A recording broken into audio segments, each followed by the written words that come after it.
Well, folks, we're all about innovation here at Tag and Brag Enterprises, and we had a little mishap with the hay bale blind last year where we left the outer wrapping on it. The snow kind of beat it up a little bit, ended up flipping it in the wind, and then once it was flipped, the wind basically took it 150 yards down the food plot, and she was in rough shape.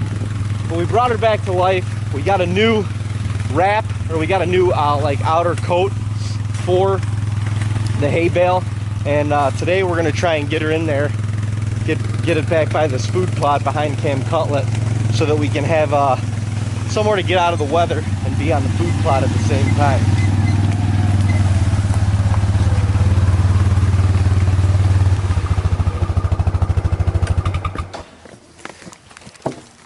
Get this thing off here.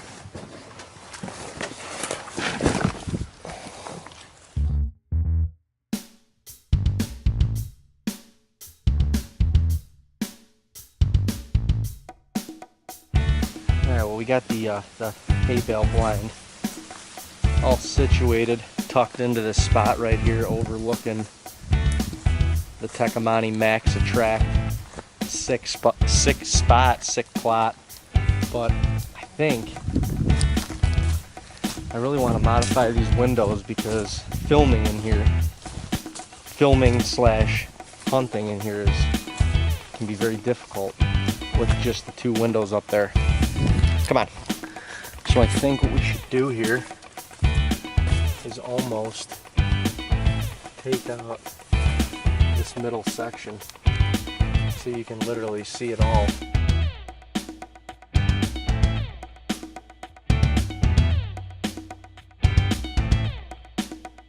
Told you we were going to get it done in here.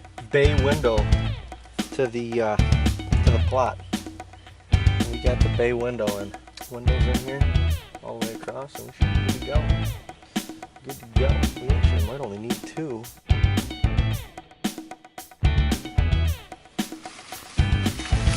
Kind of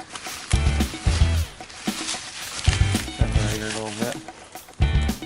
There's no mistakes, just happy accidents. The hay bale is resurrected. Got some splints and inner healing in the bone structure, but it's kind of our spot where we can just sneak in when it's raining. Weather's a little adverse, even in the snow and stuff, and yeah, it's a great spot to sneak in and shoot a doe. But usually one of these scrape trees that are on the edge of this plot, one of these apple trees, is pretty active during the rut, so next couple weeks the spot's gonna heat up. So we got her in just in time. Well, we're remaking our communication station, little scrape tree action. It's probably about 50 yards from the hay bale, but we also have a stand that's only like 30 yards in one of those pines right there, so scrape out a couple of these areas, make it known that he is here, or somebody else is. Maybe they start hitting this a little bit. Looks sweet.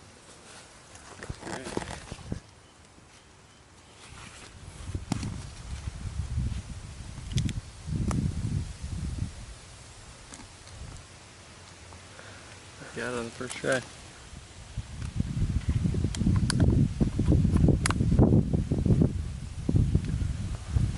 Perfect.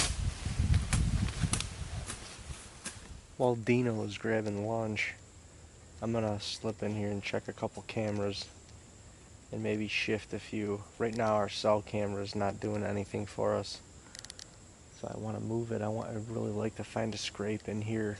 I'm gonna just kind of do a little banana curl up in here and see if I can find anything or any deer sign that's enticing. Even a trail, you know, at this point coming in or out of here. We kind of lost track of the bucks that we had coming late in the summer, but I know they can't be far. Could be a couple 100-yard move one way or the other, and all of a sudden you start picking them up again. But I'm gonna do that today because we're gonna be gone. We're not gonna be, I mean, it'll be 2 weeks probably before we're like seriously back in the zone and hunting up here, so want to make sure our cameras are telling us useful information while we're gone. I mean, really it's crucial at this point. Like, we have to nail these trail cameras before we leave. We're not going to be in here for 2 weeks. You can't just put a trail camera up and hope and think because there's, you know, a scrape in front of it or whatever that it's going to be, you know, you're going to get pictures. You need to find a good spot where deer frequent in order to gauge what is actually in here. Because up here in New York, we can't feed. It's not like you're putting them on a corn pile or putting minerals out in front of these cameras and, you know, getting a bunch of pictures of deer because they're smelling the food and coming to eat it.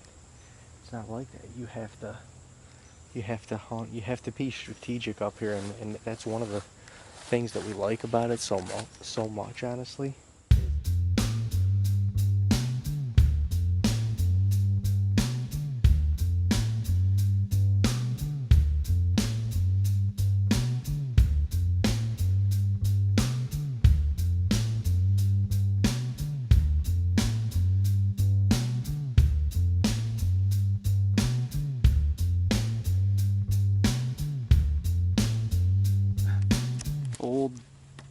Some old timer's tree stand in this tree. We gotta try to get it out, but I don't know how he got that thing up there, and I don't know what kind of design that is. That was when safety harnesses weren't present. That thing's gotta be patent pending still. Oh boy. Just see if she moves at all.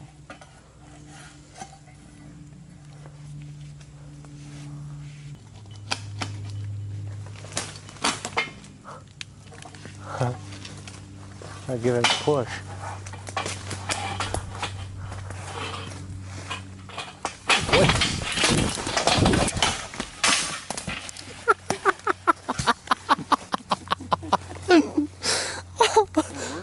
Holy shit.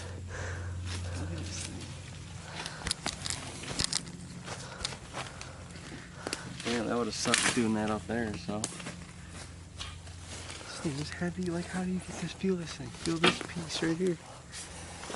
Oh my gosh, yeah.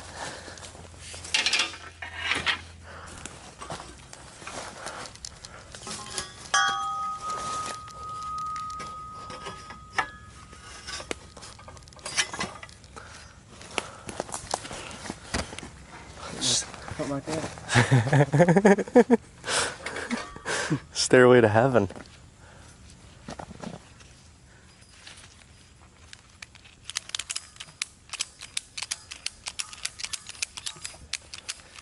Well, mission accomplished. We got a double set hung in this pine.